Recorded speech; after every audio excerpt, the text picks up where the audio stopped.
Olá, prazer, meu nome é João, professor de Geografia aqui do Colégio Prisma. Estou agora nesse maravilhoso projeto Enem Sem Segredo. Agora vou falar um pouquinho com você sobre as mais importantes características da hidrografia do Brasil. Para isso, pega o caderno, põe a caneta, preparados para poder começar a nossa aula. Mas antes, faça o print dessa maravilhosa tela aqui para vocês. Já fez o print? Roda a vinheta, diretor, que nós vamos começar a nossa aula agora.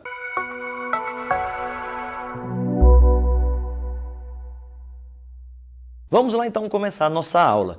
Bem, como todo mundo deve saber, o planeta Terra tem uma imensa e vasta extensão territorial de massas oceânicas.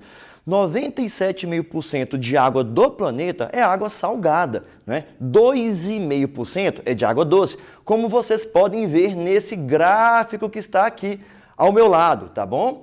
Então, nessa distribuição, vai para lá, gráfico. Olha, nessa distribuição desses 2,5% de água doce, gente, imaginem vocês aqui, ó.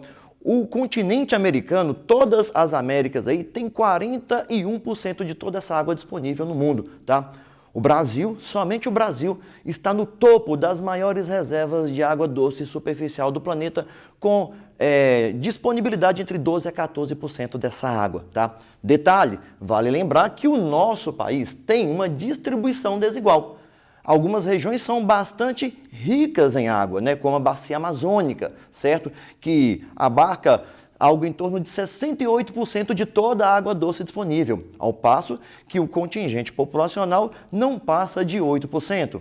Em contrapartida, a região aqui sudeste, né, nós temos quase 48% da população brasileira com uma reserva de água em torno de 6%. É uma distribuição desigual. Algumas outras regiões, como o Sertão Nordestino, a maior sub-região do Nordeste, né, tem uma considerada, corrigindo aqui minha fala, né, escassez pluviométrica, tá bom? Uma região de déficit hídrico, né? Ou seja, evapora e transpira muito mais do que precipita, beleza? Então, dentro desse cenário, o Brasil, quando se fala dessa abundância hídrica, conforme havia citado para vocês, 12% dessa disponibilidade aí. Nosso país tem uma riqueza fluvial. Detalhe, de todos esses 2,5% de água doce disponível no mundo, né, de todo esse total, menos de 0,5% do planeta é água em rios, ok? O Brasil é um país abundante em cursos fluviais, então temos uma riqueza significativa de rios aí. Em contrapartida, pobreza lacustre, uma vez que lagos são de origem tectônica, são de origem glacial. E o Brasil, como sendo um país de terrenos mais antigos, mais desgastados, não tem tantos lagos nesse sentido, tá bom? Então, pobreza em lagos aí. Bom, diante desse repertório todo que eu venho trazendo para vocês, é válido chamar atenção para 5 pontos importantes da hidrografia brasileira. O nosso país tem um predomínio de rios chamados rios de planalto. Eu tenho um conceito do relevo aqui, uma vez que eu justifico rios com trechos encachoeirados, com bastante quedas d'água. Então, muito propícios à geração de energia com a força da água. Então, as chamadas hidrelétricas, né? Lembramos que o Brasil é um dos países com maior utilização de fonte renovável de energia, tá? E justamente as hidrelétricas representam um papel significativo nisso.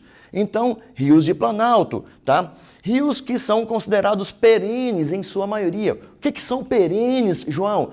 Rios que nunca secam, que estão no estado de permanência, né? Tem água ao longo do ano inteiro no seu leito aí, tá bom? Essa quantidade de água abundante nos rios brasileiros só não se repete no sertão nordestino, que é, como eu disse agora há pouco, uma região de escassez pluviométrica. Então, a maior parte dos rios no sertão nordestino são considerados rios intermitentes aí, tá bom? Detalhe, então, rios perenes predominam no Brasil e o regime de abastecimento. Quer dizer o quê, João? Como que o rio repõe sua água, que muitas vezes se perde por meio da evaporação?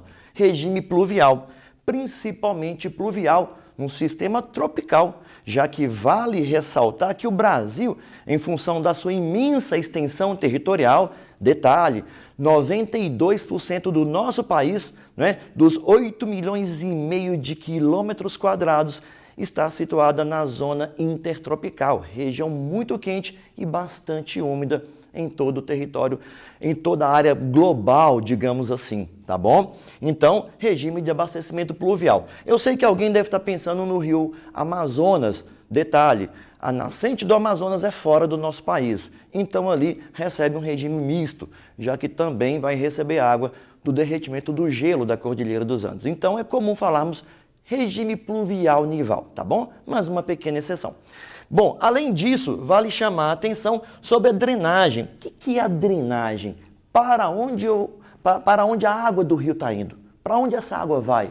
Drenagem exorreica. As bacias hidrográficas brasileiras, os rios brasileiros, em sua grande maioria, derramam suas águas no oceano. Então, exo, prefixo, né, fora. Então, rio que derrama sua água fora dos limites continentais, rio que deságua no oceano aí. E por fim, né, temos um sistema de foz, estuário, quer dizer, um só canal, uma só ramificação. O rio deságua no mar em um só braço, tá? Então vale a dica, um macete, super dica de João aqui, olha. 5 características básicas da hidrografia brasileira. Planalto, perene, pluvial, exorreico, estuário. PPPEE. Planalto, perene, pluvial, exorreico, estuário. Copiou essa daí? Então, sigam comigo aqui. Continuem nessa outra parte aqui que eu deixei separado para vocês. O Brasil, gente, como eu disse, tem uma imensa reserva de água de superfície. O nosso país apresenta um total de 12 regiões hidrográficas, tá? Aqui, como vocês vão ver primeiro nesse desenho que está aparecendo na tela, essa imagem aqui das 12 regiões hidrográficas. Bom, ok? Dê uma olhadinha aí, se quiser faz até o print, joinha? Bom, vai para lá a imagem. Agora, nesse sentido, vale ressaltar uma definição desse termo. O que é uma bacia hidrográfica? Numa definição mais simples possível, eu falo conjunto de terras drenadas por um rio principal e seus afluentes. Um desenho esquematizado aqui, em que no tom verde que eu fiz uma representação, eu tenho a parte mais alta da minha bacia, representada nesse esquema aqui, chamado interflúvio ou divisor de águas, né? Então eu tenho a delimitação da minha bacia hidrográfica. Nesse sentido, de roxo está o corte da bacia, representado de uma maneira esquematizada aqui. Ou seja, um local para onde a água da chuva vai direcionar seu fluxo de água. Então, toda a água que cai dentro desse limite aqui marcado, então representa uma capacidade de armazenamento de água de chuva.